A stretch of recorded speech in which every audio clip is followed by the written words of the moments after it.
요한계시록 1장부터 11장까지는 교회가 지상에서 당하는 고난을 중심으로 기록을 했다고 한다면, 그런 면에서 교회와 세상, 하나님 나라와 또 사단의 나라의 이러한 싸움의 외적인 측면들을 주로 묘사하고 있습니다. 오늘부터 계속되는 요한계시록 12장부터 22장까지는 이제 교회가 당하는 그 고난의 근본적인 원인, 그리고 그 고난이 어떻게 처리되는지 이러한 면모들을 보여준다 할 수 있습니다. 특히 12장부터 14장까지의 단락은 악의 세력과 교회 공동체와의 적대적인 영적 전투의 모습을 보여주고 있습니다.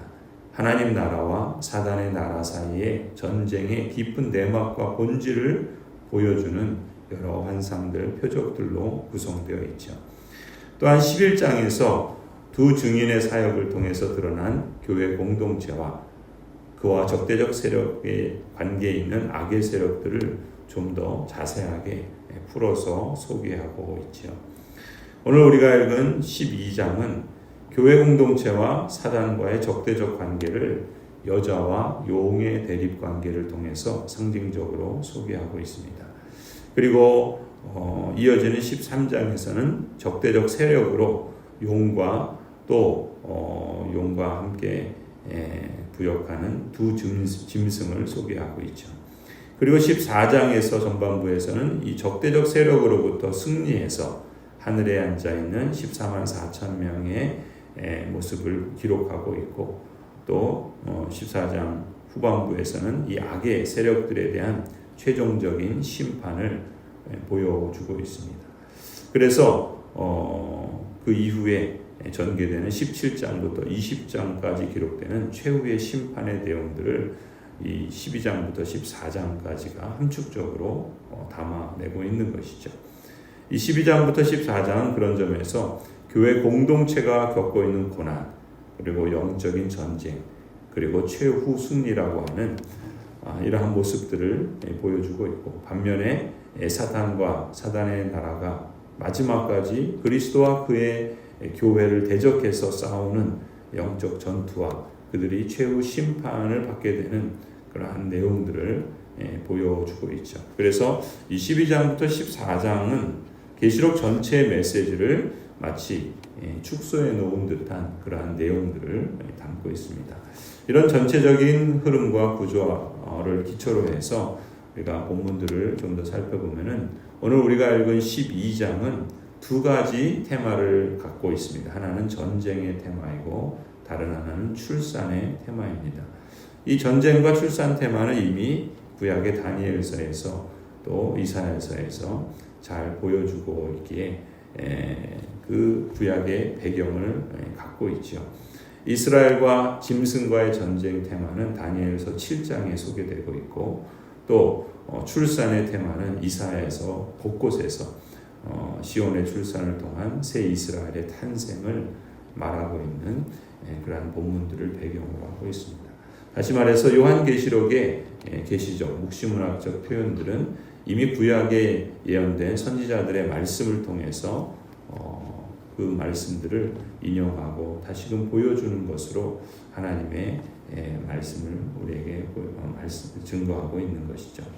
12장 1절에 먼저 보시면, 그리고 하늘에 큰 표징이 나타났는데 한 여자가 해를 둘러 걸치고 달은 그 발밑에 밟고 12별이 박힌 면류관을 머리에 쓰고 있다 기록을 하죠. 해와 달과 별, 이 세 가지 이 광채들이 이 발끝에서 몸 전체를 둘러싸고 있는 그러한 여자를 소개하고 있습니다. 해와 달과 별의 공통점은 빛을 발하는 것들이죠. 이 세 발광체에 의해서 여자는 매우 찬란한 영광의 소유자다라는 것을 보여주고 있습니다. 특별히 구약에서는 이 해나 달이나 별의 이 광채는 신실한 이스라엘에 대해서 언급할 때 사용하고 있죠. 또한 면류관은 구약의 배경에서 보자면 하나님의 언약 백성들의 아름다움을 묘사하는 데 주로 사용되는데, 그런 점에서 또한 열둘이라고 하는 것은 구약의 12지파를 상징한다 할 수 있겠죠. 따라서 이 12장에 소개되는 이 여자는 구약의 신실한 하나님의 언약 백성들을 상징하는 것이라 이렇게 이해할 수 있습니다. 그러니까 1절에서 해를 옷 입고 달을 그 발 아래 두고 12별의 면류관을 쓴 여자는 하나님께서 존귀하고 영광스럽게 삼으신 신실한 하나님의 언약 백성의 공동체 교회를 보여준다 할 수 있습니다. 따라서 신약의 교회, 구약의 교회, 이 교회 공동체는 해를 옷 입었다라고 하는 것은 하나님께서 보실 때 이 교회가 얼마나 찬란하고 영광스러운 존재인가라는 것을 보여주는 것입니다. 또 달을 그 발 아래 두었다라는 것은 교회 공동체가 얼마나 큰 권세를 갖고 다스리고 있는가라는 것을 또한 말해줍니다. 그리고 12별의 면류관을 썼다라고 하는 것은 교회 공동체가 궁극적으로 승리의 영광을 얻게 될 것이다 라는 것을 말하고 있죠. 이러한 교회에 대한 말씀들은 당시 초대교회 로마 황제의 핍박과 고난 가운데 있는 그러한 그리스도인들에게는 큰 위로요, 자신이 누구이며 또 하나님께서 그들을 어떻게 보시는가라는 것을, 특히 고난의 상황 속에서 이 고난을 하나님께서 어떻게 다루시고 처리하시는가라는 것을 잘 보여준다라고 할 수 있겠죠. 2절에 보면 이 여자는 아이를 베고 있었는데 해산의 진통과 괴로움으로 울고 있었다 기록을 하죠. 이 해산의 진통과 괴로움, 그 괴로움으로 울고 있는 여자, 이 여자의 모습은 바로 신실한 교회 공동체를 상징하고, 또한 그 산통이라고 하는 것은 신실한 교회 공동체가 그리스도의 초림과 재림 사이에 하나님 나라의 복음을 증거하는 사역을 함에 있어서 필연적으로 맞닥뜨리게 되는 여러 가지 박해와 또 그로 인한 고통을 말해준다 할 수 있습니다.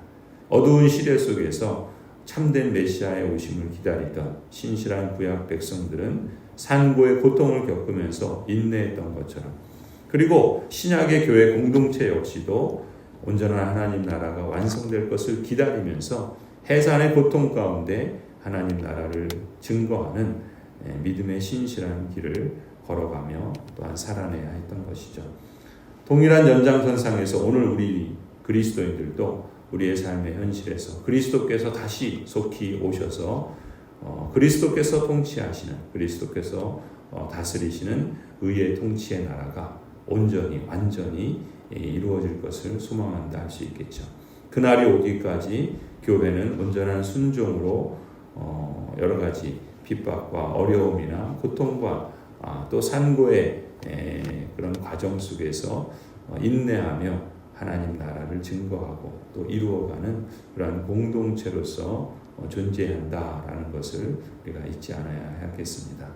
해산의 고통 가운데 하나님 나라를 증거하는 성도들과 교회의 모습은 그야말로 하나님의 눈에 보시기에는 해를 옷 입고 또 달의 권세를 디디고 있으며 별들의 면류관을 쓴 것처럼 아름답고 또 권위 있고 또 영광스러운 존재다.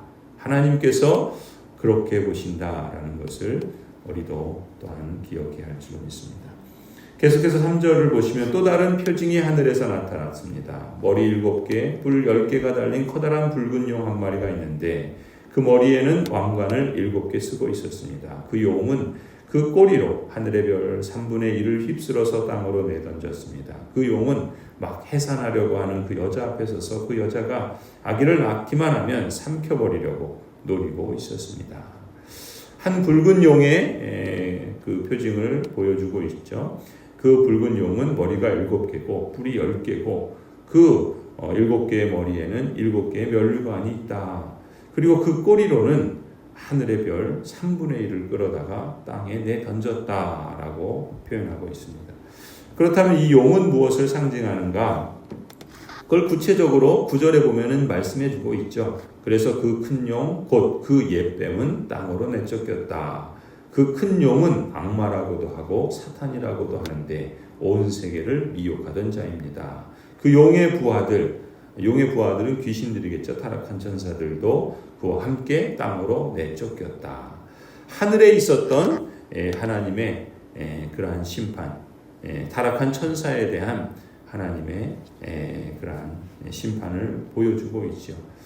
이 구약에 보면은 시편 74편에 이 애굽 이집트 왕 바로 또 이스라엘을 학대하던 이집트를 가리켜 용으로 묘사하기도 합니다. 또 이사야 51장에서도 하나님께서 이스라엘을 구원하시기 위해서 용을 찌르셨다라고 표현합니다. 그렇게 보면은 구약에서 용은 이집트나 바로와 같은 하나님의 언약 백성을 대적하는 악의 세력을 용으로 본 것이죠. 요한계시록에서도 말씀하시는 것처럼 그 붉은 용은 바로 사탄, 악마, 온 세계를 미혹하는 거짓말쟁이, 그렇게 표현하고 있고 또 그 용의 부하들을 말하고 있죠. 이 용과 이 용의 부하들은 하늘에서 내쫓겼다. 하나님의 심판과 징계 아래 내쫓겼다라고 말하죠. 그런데 이 용에 대해서 묘사하는 표현들을 보면은 7개의 머리를 갖고 있다 그래요. 그만큼 이 머리가 7개라는 건 뭐겠습니까? 지식과 능력이 있다라는 걸 상징하겠죠. 또 10뿔이 있다라는 것은 그만큼 대단한 권세와 또 힘이 있다라는 것을 의미하고요. 7개의 머리에 7개의 면류관을 쓰고 있다는 것은 자기가 마치 온 세상의 왕인 양, 하나님인 양 스스로를 높이고 마치 승리자인 양 과시하고 있는 그런 모습을 상징적으로 보여주고 있습니다. 하지만 하나님께서는 그 타락한 천사를 심판하신 것이죠. 하나님의 권세 아래 진정한 왕은 하나님이시다라는 것을 보여주고 있습니다. 나름 능력과 지식을 갖고 있다 할지라도 이 용이 하나님 앞에서는 그저 하나님의 피조물에 불과할 뿐이죠. 이 용이 하늘의 별 3분의 1을 땅에 떨어뜨렸다라고 합니다. 사실 이 용에게 대단한 능력이 있는 것이죠. 그 능력을 과시함으로써 사람들을 미혹하기도 하고 또 사람들을 두렵게 하기도 합니다. 이렇게 3분의 1을 땅에 떨어뜨렸다라고 하는 것은 사실 다니엘 8장의 배경으로 하고 있어요. 8장 10절에 보면 이렇게 기록합니다. 그것이 하늘 군대에 미칠 만큼 강해지더니 그 군대와 별 가운데서 며칠 땅에 떨어뜨리고 짓밟았다. 이 용이 갖고 있는 힘, 그것을 보여주고 있죠. 그렇다면 땅에 떨어뜨린 별들은 무엇을 의미하는가? 별들은 거룩한 성도들을 가리킨다 할 수 있습니다. 그러니까 붉은 용이 권세를 갖고 하나님의 언약 백성들을 대적해서 성도들을 핍박하고 또 고난에 처하도록 한다라는 것이죠. 그래서 사단과 하나님의 언약 백성 사이에 영적 전쟁이 일어나고 그 전쟁에서 성도들은 고난을 당하고 심지어 죽임을 당하기도 한다라는 것입니다. 이러한 역사는 예수 그리스도의 초림과 그리고 다시 오실 재림 사이에 1260일, 42달, 한때 두때 반때로 상징되는 그러한 중간 시기에 일어나는 일들이죠. 이미 초대교회 때 성도들이 로마 제국의 권세 아래 이러한 핍박을 당하고 있었고 또 그러한 핍박과 그러한 고통들은 하나님께서 사도 요한을 통해서 말씀하시는 것처럼 하나님의 그 섭리와 하나님의 그 통치 아래 있다라는 것을 성도들로 하여금 인식하도록 이 말씀을 주신 것입니다. 4절 후반부에 보면은 그 용은 막 해산하려고 하는 그 여자 앞에 서서 그 여자가 아기를 낳기만 하면 삼켜버리려고 노리고 있었다 기록합니다. 하늘 별들을 땅에 3분의 1 떨어뜨리는 일을 통해서 이 용은 여자가 아예 그리스도를 잉태하지 못하도록 하려고 하죠. 하지만 여자가 잉태하고 이제는 아이를 낳자마자 삼켜버리려고 또 시도를 합니다. 사단이 이렇게 그리스도를 죽이려고 하고 그리스도를 멸망시키려는 그러한 목적을 갖고 있다는 것을 보여주는 것이죠. 용은 궁극적으로 여자가 낳은 아기를 죽이고자 하는 목적이 있는데 이를 위해서 아예 여자를 죽임으로 아이를 낳는 것을 방해하는 일부터 해오는 것이죠. 그것이 바로 하늘의 별 3분의 1을 땅에 들인 역사라고 할 수 있고 이제는 여자가 낳은 아이를 통째로 삼키려 하고 있는 모습으로 드러나고 있는 것이죠. 이 용은 역사 이래로 계속해서 구약의 교회 또 그리스도 그리고 신약의 교회 공동체를 괴롭혀온 사단이라고 할 수 있습니다. 또한 이 용은 지금도 계속해서 교회와 또 성도들을 괴롭히고 앞으로도 주님 오실 그날까지 이 핍박은 계속할 것입니다. 그런 점에서 우리는 교회는 전투하는 교회라 그렇게 말하죠. 우리 역시도 싸워야 할 것입니다. 무엇으로 싸우는가? 말씀으로 싸우고 기도로 싸우고 성령 하나님을 의존하고 신뢰함으로써 이 영적 전투를 우리는 이루어 가고 있는 것이죠. 5절에 보면은 마침내 그 여자는 아들을 낳았죠. 그 아기는 장차 쇠지팡이로 만국을 다스리실 분이다. 벼랑간 그 아기는 하나님께로 곧 그분의 보좌로 이끌려 올라갔다. 용이 아무리 교회를 핍박하고 또 아이를 못 낳도록 삼켜버리려고 하고 그렇게 괴롭힌다 할지라도 마침내 여자는, 교회로 표현되는 이 여자는 아들을 낳았습니다. 이 아들은 장차 철장으로 만국을 다스릴 남자다, 다스리실 분이다 라고 표현하고 있죠.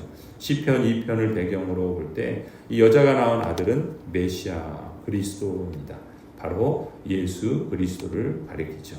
시편 2편의 아들과 시편 2편 9절의 철장을 조합해서 5절을 표현하고 있는 것인데, 또 하나님 앞과 그 보좌 앞에 올라가는 승천 장면이 바로 나오죠. 그러니까 그리스도께서 태어나시고 또 바로 그 보좌로 승천하시는 모습, 그러니까 십자가와 부활을 생략하고 바로 탄생과 승천으로 이어지고 있는 이 장면은 그리스도께서 이렇게 승기하신 모습을 통해서 용을 피해 도망가는 것이 아니라 용의 공격을 무력하게 하고 승리하신 하나님이시다라는 것을 아주 강하게 보여주기 위한 것이죠. 왜 그렇겠습니까?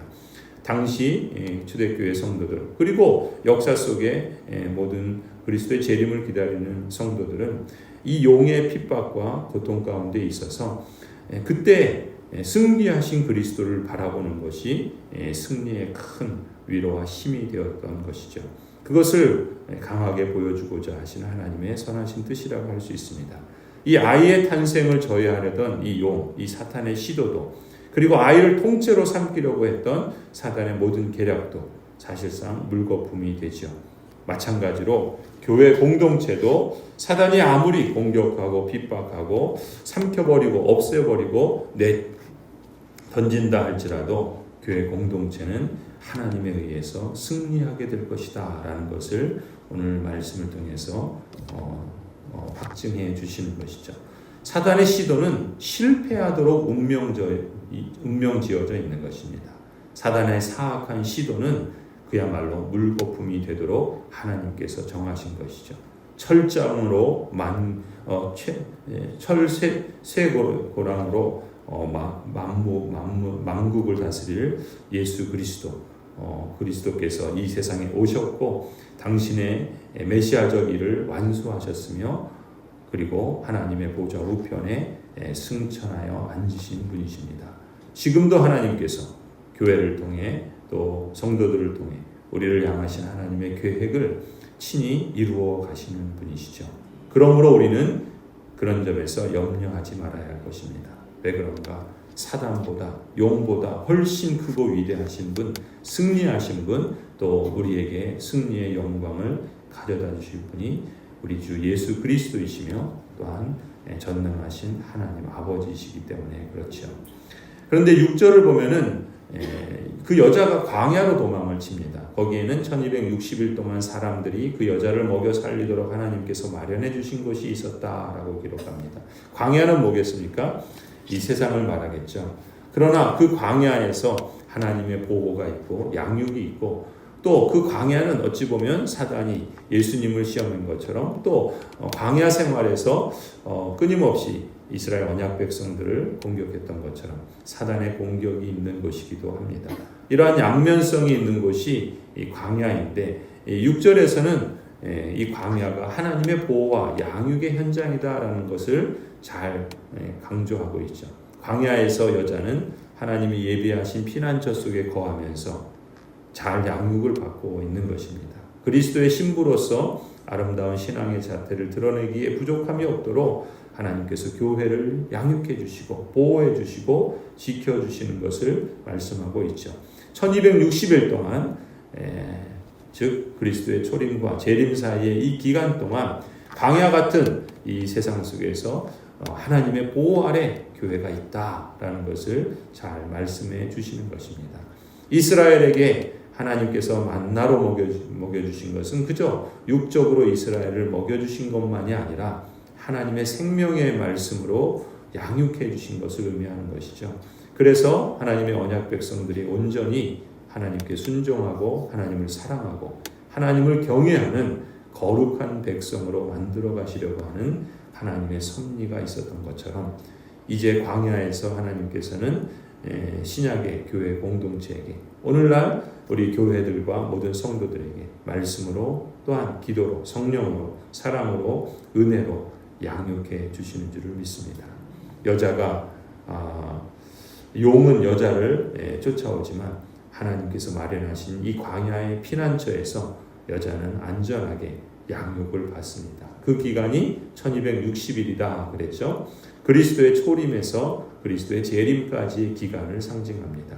42때 또 한때 두때 반때 42달 한때 두때 반때로 상정되는 1260일 이 중간 시기에 교회는 세상을 향해서는 두 증인으로서 하나님 나라의 복음을 증거하는 사명을 감당하고 또 사단에 대해서는 영적인 전투를 시행하며 승리하는 교회로서 하나님의 그 보호와 양육 아래 나아가고 있는 것이죠. 하나님의 온전하심과 같이 온전한 백성으로 하나님의 거룩하심과 같이 거룩한 백성으로 우리 교회들이 우리 성도들이 양육을 받으며 하나님께서 지키시며 보호하신다.